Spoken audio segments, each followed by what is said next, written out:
অসহিষ্ণু হলে চলবে না mister Abdullah. This is not Shahbag square, this is the parliament. অনেক বয়স হয়েছে, এর আগে 6টি সংসদ দেখেছি। এত সুন্দর পরিবেশ, সহযোগিতামূলক পরিবেশ আগে কোনো সংসদে ছিল না। এখানে পুরনো সদস্য মোহাম্মদ শাহজাহান এবং গাজী নজরুল ইসলাম আছে, তাদেরকে জিজ্ঞাসা করে দেখেন অতীতের সংসদগুলোর সরকারি দল এবং বিরোধী দলের মধ্যে কি ধরনের পরিবেশ ছিল, কি ধরনের মনোভাব ছিল, কি ধরনের তির্যক অশ্লীল বাক্য বিনিময় হতো। সেই তুলনায় অনেক ভালোভাবে এই সংসদে শুরু হয়েছে। এবং সর্বশেষে আইনমন্ত্রী যে কথাটি বললেন, আপনাদের যে আপত্তি, প্রয়োজন হলে এটারও তো একটা রিমেডি আছে। আমি মনে করি এই বিষয়টি নিয়ে এত অসহিষ্ণু হলে চলবে না mister Abdullah. This is not Shahbag square, this is the parliament.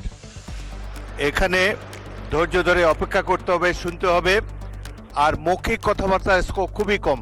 Notice দিবেন, will adjudicate on the notices.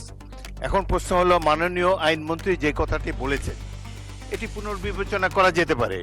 আপনারা দরকার হলে নিজেদের মধ্যে আলাপ আলোচনা করে পরবর্তী অধিবেশনে একটি সংশোধনী বিল আনেন, সেটি নিশ্চয়ই সরকারি দল বিবেচনা করবে। এবং আরেকটি কথা হলো যে সংসদের পরিবেশটা আমরা একটু ভালো রাখি। সংসদের চমৎকার বিভিনিং, এত বড় একটা জুলাই অভ্যুত্থানের পর এই সংসদ গৃহীত হয়েছে, এমন একটা ফেয়ার ইলেকশনের মাধ্যমে আমরা সবাই এখানে এসেছি। এত বড় বিরোধী দল খুব কমই এসেছে, 77-78 জন, বিরাট ব্যাপার একটা সংসদে। সুতরাং আমরা এই স্পিরিট অফ কোঅপারেশন নিয়ে সামনে এগোতে চাই। আপনাদের আপত্তি অলরেডি বিবেচনা করবেন বলে আইনমন্ত্রী বলেছেন।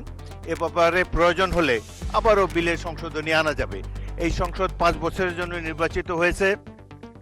Let us beer with all this differences. আমরা সকল ধরনের অসুবিধা মতানৈক্য কমিয়ে আনতে পারি। গণতন্ত্রের সৌন্দর্যই হলো এই মতভিন্নতা, নাহলে তো একটা দলই থাকতো দেশে। এখানে 3-4টি দল অলরেডি আপনারা এখানে রিপ্রেজেন্টেড। সুতরাং আমি স্পিকার হিসাবে আপনাদেরকে অ্যাসিওর করতে পারি, I will do my best to see that opposition gets is due. এটা আমরা নিশ্চয়ই চেষ্টা করব।